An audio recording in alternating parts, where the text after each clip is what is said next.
It is not rare that employees can be sometimes dissatisfied or let's say satisfied. And due to that, in this video, I would like to talk about the impact or the impacts of satisfaction or dissatisfaction on employees or respectively of employees. Let's say also of employees. And there is this one graph which I think really grasps the whole idea and the concept. And then we will talk about some more specific examples. So when one of these situations happens, what are the specific outcomes? So specific outcomes. Which areas of our business can these outcomes influence? So let's take a look at it. We can have two dimensions within the responses. So let's say we have some dissatisfied employee. Now, one of four situations is going to happen. And as you can see as well, we have the two dimensions. One dimensions differ from passive response to active response. And another dimension goes from constructive response or destructive response. Let me write it down. So we are talking about responses to our dissatisfied employee. So this employee can be constructive and active. Well, the constructive and active response to our dissatisfaction would be voice. When we are really attempting to improve the conditions, let's say we are dissatisfied with, quality of coffee. So we will come to our manager and we will tell him, well, our coffee is bad. I would like to have a better coffee. So we are really trying to improve the conditions that with which we are dissatisfied. If we keep ourselves constructive, but in this case we are going to be passive, well, there becomes loyalty. In this case, we would just wait for conditions to improve. So let's say I'm dissatisfied with the quality of coffee, but I'm not going to be active. I will just wait. Maybe the conditions will improve. And in this scenario, I'm considered as a loyal. My response is loyalty. If we move to a destructive part of this nice graph, if we still keep passive and destructive, we will simply neglect. Our response will be neglect. And what does that mean? Well, we will allow conditions to worsen. So we'll see that every day the coffee machine is getting more and more broken and the coffee is worse and worse. We will not tell anyone. We will simply keep dissatisfied and we will allow the conditions to worsen even more. That is the worst case scenario for the company, when a dissatisfied employee is passive and as well destructive.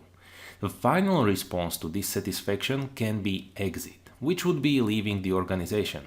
Let's say that I'm a terrible coffee lover and if the coffee in my workplace is not good, I'm simply going to leave the organization.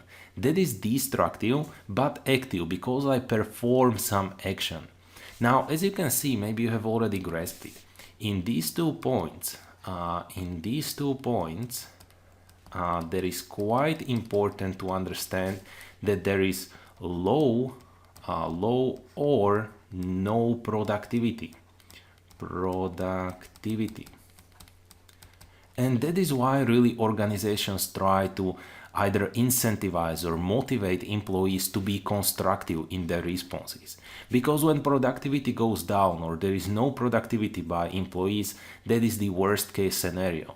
So the neglect and exit are really the worst case scenarios. So the companies try to get their employees either, attempting to improve the conditions or, well, if the conditions are not that good, at least wait for conditions to improve. Now let's get to some specific outcomes. So we have had our dissatisfied employee who reacted in one of the 4 ways to his dissatisfaction. Now, what can be the specific outcomes? The impacts could be that job satisfaction and job performance. Well, the more happy our employees are, the higher performing they are going to be. So job performance. And on the other hand, if our employees are not happy, their job performance is going to go down. All of these that you see, I think, are quite intuitive. It is just necessary to realize them and keep them in mind.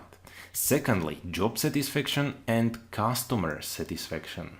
These two go quite hand in hand when it comes to some service jobs, so that if our frontline staff is satisfied, then it is more likely that our customers will be satisfied as well.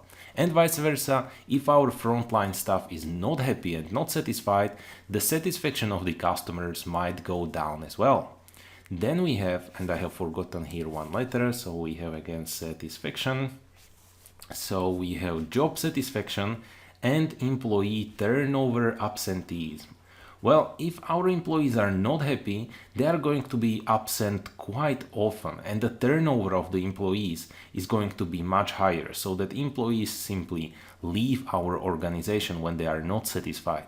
And on the other hand, if they are satisfied, they are going to remain and stay within our organization. Then we have job satisfaction and workplace deviance. Well, what to imagine under this point?